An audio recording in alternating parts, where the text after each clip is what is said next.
This is CUNY TV, the City University of New York. Hello, I'm Doug Muzzio. This is City Talk and part 2 of my conversation with David Nasaw. He was Hollywood's savior, a Wall Street buccaneer, a New Deal miracle worker, an ambassador to wartime London. He was also a Hitler appeaser, an anti-Semite, profoundly defeatist, a Nazi sympathizer, and a voracious womanizer. But above all, he was the Patriarch.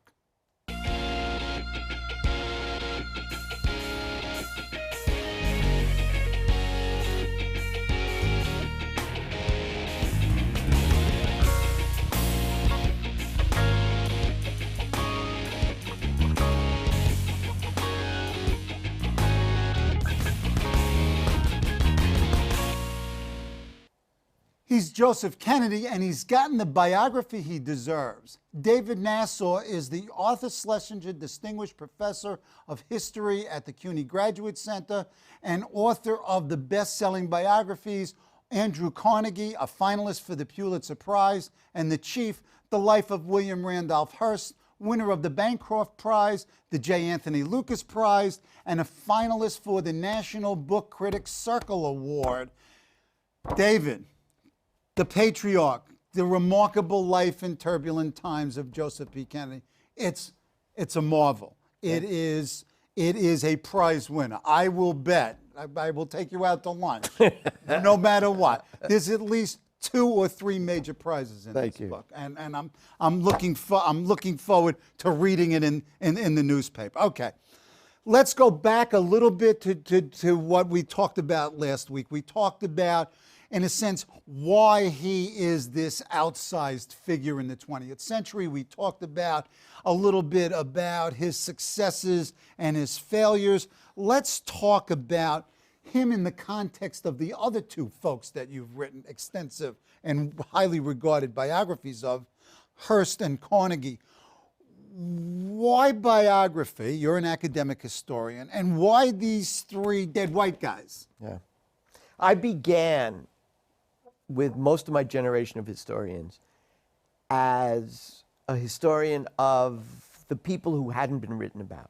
We wrote history from the bottom up. Right. We talked about working people. We talked about people of color. We talked about immigrants. Women. We talked about children. We talked about women. Yeah. That's what I did.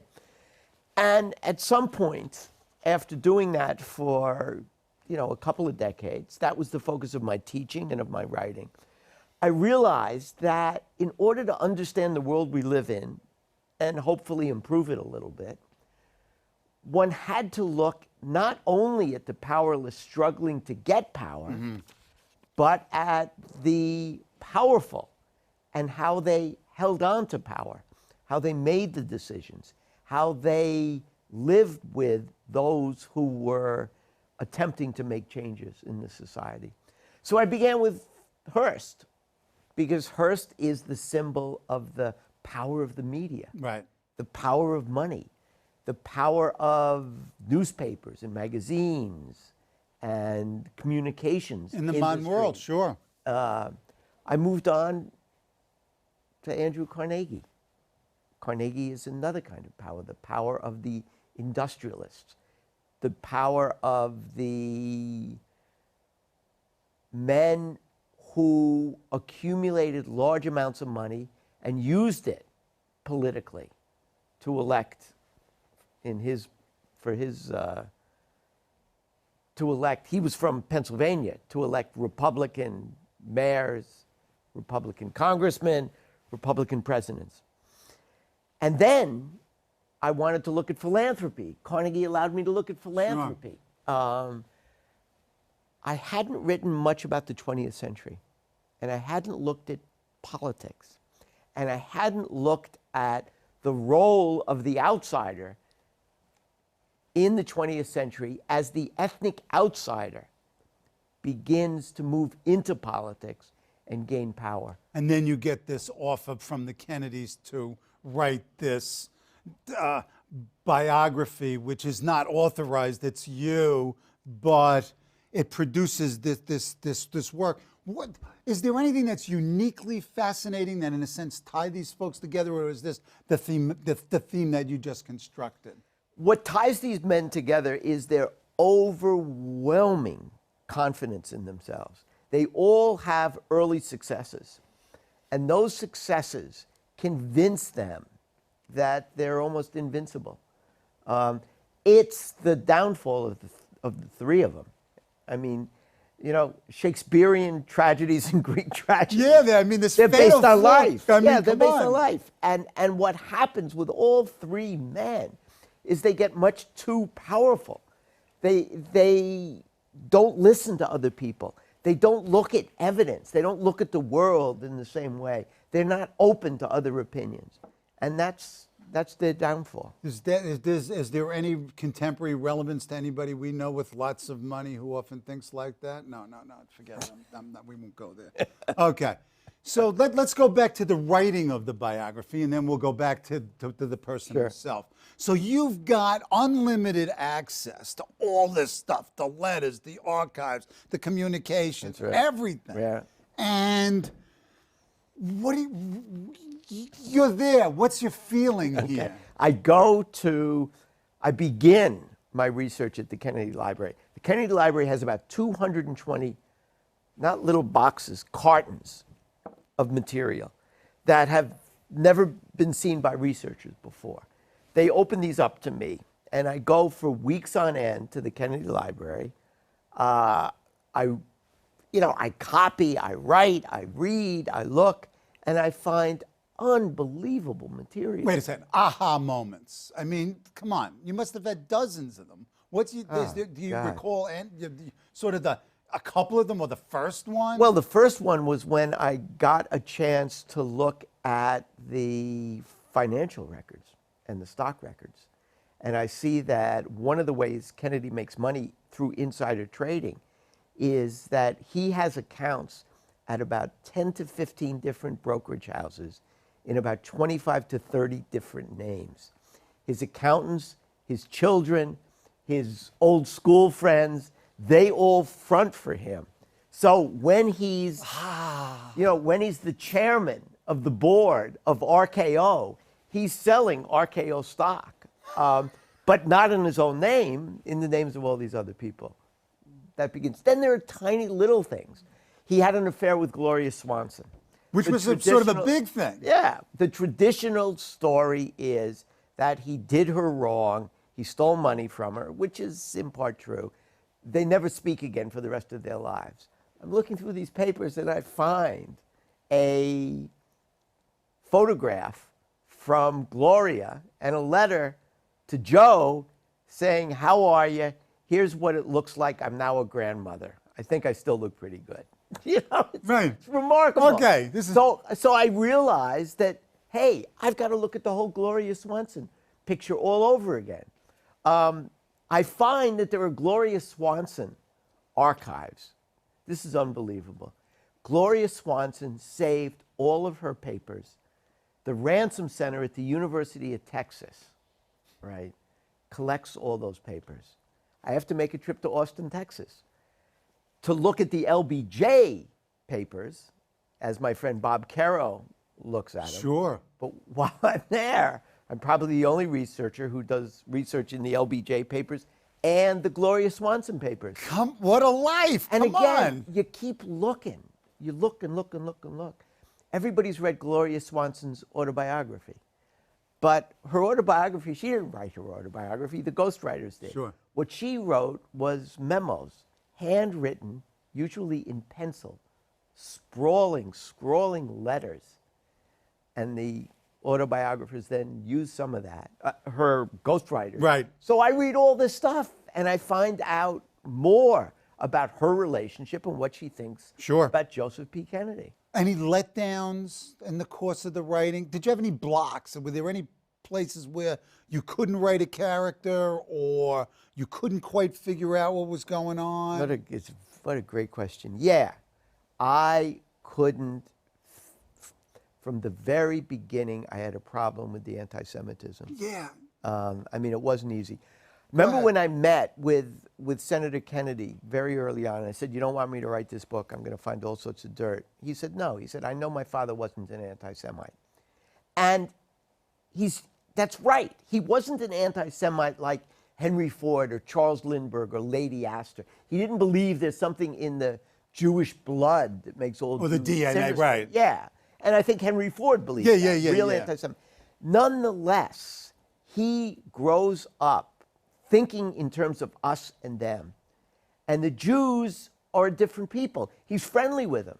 He Some has of his best lots friends, excuse well, me. it's true. A lot of his very good friends, as an old man and as a Harvard student, yeah, they are his friends. Nonetheless, he believes that Jews form an international conspiracy to further the interest of Jews, that they don't care about the rest of the world, that they're only out for themselves. And he is convinced that the Jews of America are going to push the United States into war against Nazi Germany, a war that the Americans shouldn't fight, to save or to get revenge, to save European Jews or to get revenge against Hitler. And during the run-up to World War II, he becomes more and more and more and more anti-Semitic. He buys into every myth about Jewish control of the media, which is totally wrong. I mean, he knows that William Randolph Hearst and Colonel McCormick and, the Daily News is not owned by Jews, for God's sakes. He believes that the Jews control Roosevelt. And Hollywood. I mean, before Hollywood, that, Hollywood. Yeah. And there was much more historical accuracy to the Hollywood story. That certainly. Makes sense. That makes sense. But it was his almost white knight, non-Jew entry into it that was meant to, sort of disperse those folks. He lives in a world, and he understands that world. Look, we think we're divided today as a nation between red states and blue states and Democrats and Republicans. 50 years ago, 60 years ago, we were much more divided. We were divided racially, and we were divided into these ethnic enclaves and ethnic groups. And he gets that. He tells the Jews in Hollywood that, unless you have a man like me, an all-American, Harvard banker, a non-Jew, as the face of the industry, you're going to be in trouble because your films are going to be censored all over this country because the country doesn't trust Eastern European Jews to make entertainment for their children. And the Catholics are the biggest group who are censoring movies. That's right. And he says, you need me. And you need, God, don't start me with them, please. Yeah. We have to move on. Then I get apoplectic. How do you write? Do you write chronologically? How do you write? Yeah. I can't, when I write about a guy who does this much, I can't keep it all in my head. Right. So I read what everybody else has written from beginning to end. Sure. I have a sense of the whole life. I make timelines for myself. I do research in each of the important places. I go to Hyannisport. I go to Palm Beach. I go to Washington. I go to Brookline. I go to all these places. Then I begin to do my research. And I do a chunk of research, write a draft. Do the childhood in East Boston, write a draft. Do Boston Latin and Harvard, write a draft.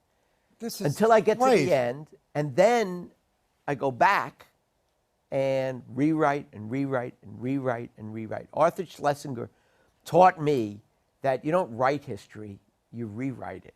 Yeah. And rewrite it and rewrite it. Yeah, and I do dozens of drafts. Wow. This is a big book. Christopher Buckley described it as a cinder block kind of a book. In fact, it is so heavy I had to put it on my iPad because I couldn't carry it around in my book bag. Let me tell you, it was bigger. No, wait a minute. That's what I was getting to. I was going to say, this is a real feat to get this much into only, what was it? I wrote it somewhere, 785 pages. How many pages did you have to cut? Oh, don't ask. Go ahead. I'm asking. I had to cut 200,000 words.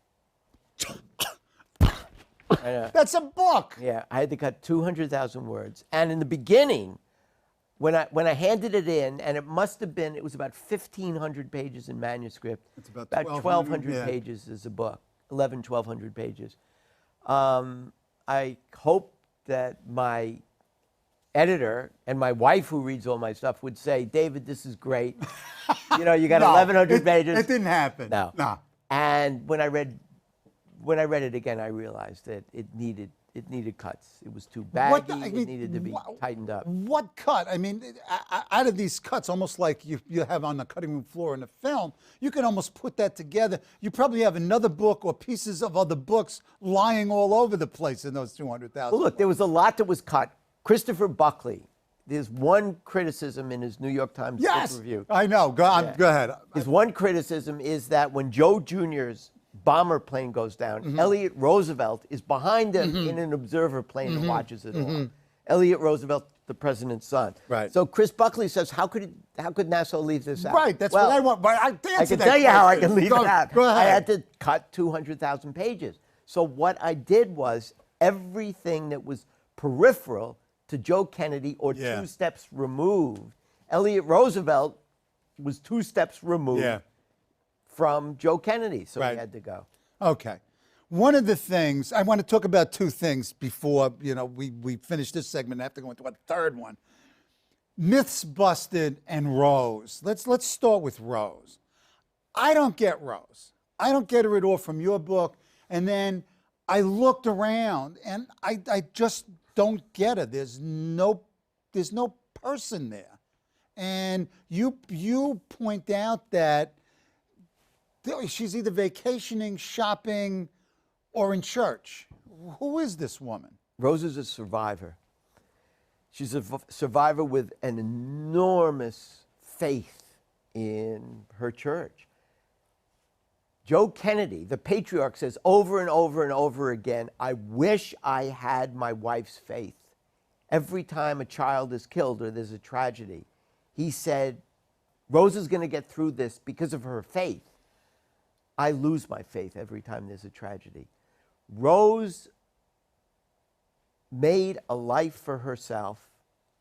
She made a life for herself by recognizing that her husband was going to have his own life, that he was going to have other women in that life. Was that an accepted norm that sort of famous, successful husbands can go out and do that sort of thing? Yeah, I think absolutely. Look, I'm a historian, again. So I look at Rose. So you like all those affairs. Well, please. So I look at Rose and I see that her father, Honey Fitz, Honey Fitz does not run for a last term. He bows out of his last race for the mayoralty because James Curley says, I know about Toodles, the cigarette girl you've been seeing. Uh-oh. And unless you, Honey Fitz, leave the race, right, bow out of the primary against me, I'm going to give a speech on great lovers from Cleopatra to Toodles. Honey Fitz bows out. So Rose grows up with a father who's a philanderer, who has many affairs, who has women outside the house, and she recognizes that this is the way great men live. I don't know. My wife, if I were a great man, this wouldn't work in my house. It Not that I want it, but okay. No, this is the 21st century. Okay, let's talk. You describe his philandering in a great sentence. He enjoyed the company of other women, hundreds of them over his lifetime, not in the Will Chamberlain school. Actresses, waitresses, secretaries, stenographers, models, stewardesses, caddies, and others. I mean, this guy is what? He's not subtle. He's not, but he's not flaunting, though. Exactly. You're absolutely flaunting. Right. His deal with Rose is, I'm not going to embarrass you. Right. I'm not going to embarrass you, and you're going to let me lead my life. I am going to give you plausible deniability. You can tell yourself over and over and over again that I'm faithful because you're going to never see me unfaithful. I guess this is all implicit. I can't imagine him saying that No. exactly in the same way. No, of course. But she understands No, I get it. And that's why they spend so much time apart. They're never together. No. Another thing that struck me about Kennedy and Rose, Joseph P. and Rose, is the tremendous love for their family and the tremendous love that the family has for both of them. I mean, this is a family in love with one another. It's not only respect or power, it's real genuine affection. You're so right. When I first interviewed the children, and the children said to me, the living children, over and over and over again, how much they loved and respected and admired their father, not just the boys in the family, but the daughters said the same thing. And it didn't ring true to me. I figured it couldn't happen. But then I read more, and I talked to more people, and I looked at the letters back and forth, and it's true.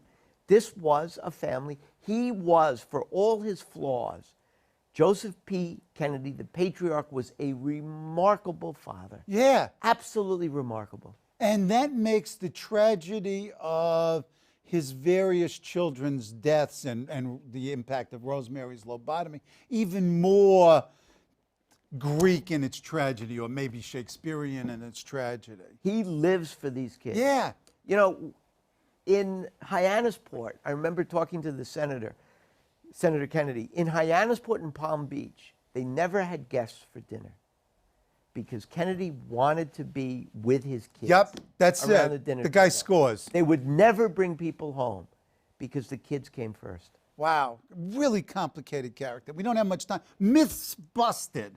There are a couple of myths out there that I don't know if you consciously did it or you had to deal with it because it was out there and you had to chase down some of this stuff. Okay, this is it. Bootlegger, fixed Chicago for JFK in 1960, and Sorensen and others wrote Profiles in Courage. Okay. There may be others here, but let's go with those. Okay, one, bootlegger. I would have been delighted had he been a bootlegger. I could have written about Momo Giancana. He was not a bootlegger. One of my type. Yeah, go ahead. There was no evidence whatsoever. Every time I tried to track down the evidence and see where did the story come from, I would find out that it came from Al Capone's piano tuner.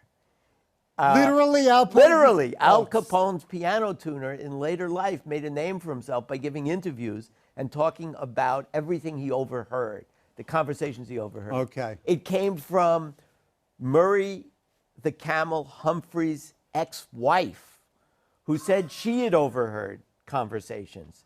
This is 20 years afterwards, and she's talking about people who are all dead. There's no proof. There's no evidence. Nothing. It disappears. 1960 election. Kennedy didn't fix the 1960 election. Richard C. Daley did in Illinois. He's the mayor. Thank you. He knows what's going on there. Right. And as far as profiles from courage, I'm in the Kennedy Library, and if you look there, oh, so you saw the original manuscript? You see the draft and the cross in the handwriting. Oh, wow. Yeah.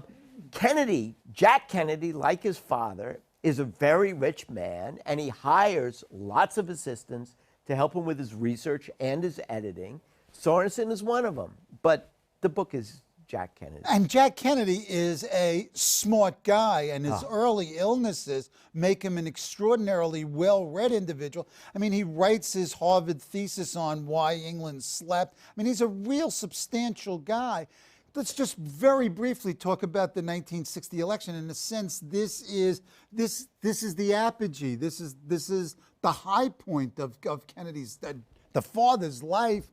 What role does he play in the 60 election? He doesn't play a large role because by then, Jack Kennedy has surrounded himself with the smartest guys around. Man. And he's got Bobby Kennedy, who knows politics better than anybody else. Right. So Joe knows that he's got to stay away. And also, he may be a liability. He's a total liability. Yeah. He's a total liability. The boys need his money. The boys need his influence with a few big city bosses. His boys need his influence with the Catholic hierarchy.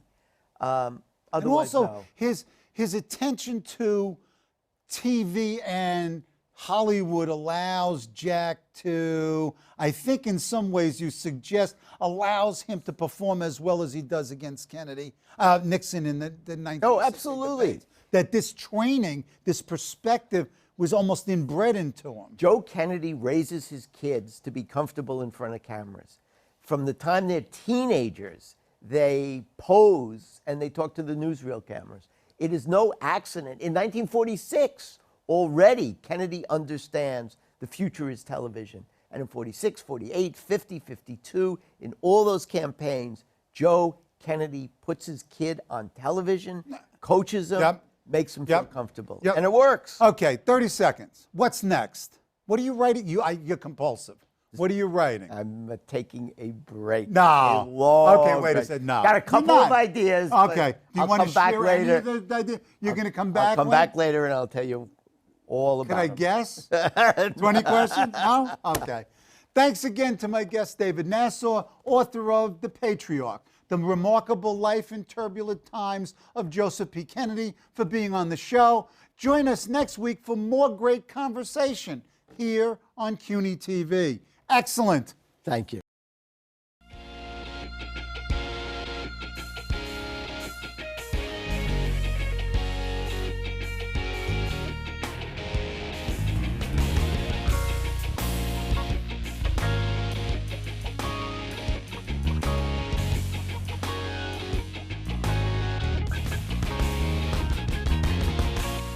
Hello, I'm Doug Muzzio. Let us know what you think about this show. You can reach us at CUNY.TV. When you get there, click on the bar that says Contact Us and send your email. Whatever it is. Thanks, no thanks, obnoxious, do it. Send it.